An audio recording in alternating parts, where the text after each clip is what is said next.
ओम शांति। एक बार की बात है, एक आदमी रात के समय एक सुनसान गली से गुज़र रहा था। अचानक ही उसका पैर किसी से टकराता है और वो नीचे गिर जाता है। वो जब पास में देखता है तो हैरान रह जाता है, क्योंकि उस रास्ते पे किसी आदमी की लाश पड़ी हुई थी। वो बहुत ही भयभीत हो जाता है और वहाँ से भागने की सोच ही रहा था कि पुलिस आ जाती है और उसे ही खूनी समझकर उसे अरेस्ट कर लेती है। उसे कोर्ट में पेश किया जाता है।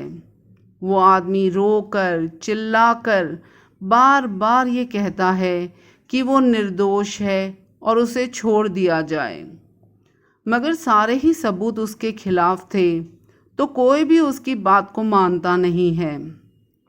उस केस के जो जज थे वो बहुत ही स्पिरिचुअल थे। वो सोचते हैं ये केस जितना सीधा दिखाई देता है उतना है नहीं, कोई तो गहरी बात है जिसे समझना बहुत ज़रूरी है। वो उस आरोपी को अकेले में अपने चेम्बर में आने को कहते हैं। वहाँ पर वो उस आरोपी से पूछते हैं, तुम मुझे सच बताओ, क्या तुमने ये खून किया है? तो वो आरोपी रोते हुए कहता है कि नहीं, मैंने ये खून नहीं किया, प्लीज़ मुझे जाने दीजिए।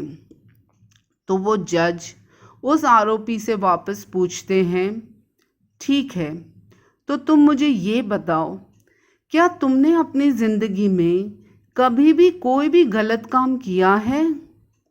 पहले तो वो आरोपी मना करता है, पर जज के बार बार पूछने पे आखिर वो कबूल कर ही लेता है कि बहुत सालों पहले उसने एक आदमी का खून कर दिया था और वो खुद वहाँ से भाग गया था, पर उसकी जगह पर किसी निर्दोष को पकड़ा गया था और उसे सज़ा मिल गई थी। ये सुनते ही जज की समझ में आ गया कि इस आदमी के कर्म ही इसके सामने आकर खड़े हुए हैं, तो उसका फल तो उसे भुगतना ही पड़ेगा। यही तो भगवान हमें समझाते हैं, the law of Karma is eternal. हम जो भी बोते हैं वही तो काटते हैं। हमारे कर्म हमेशा हमारे साथ ही चलते हैं और उसका फल हमें भुगतना ही पड़ता है, तो हमें बहुत अलर्ट रहकर अपने कर्म करने हैं। Thank you. ओम शांति।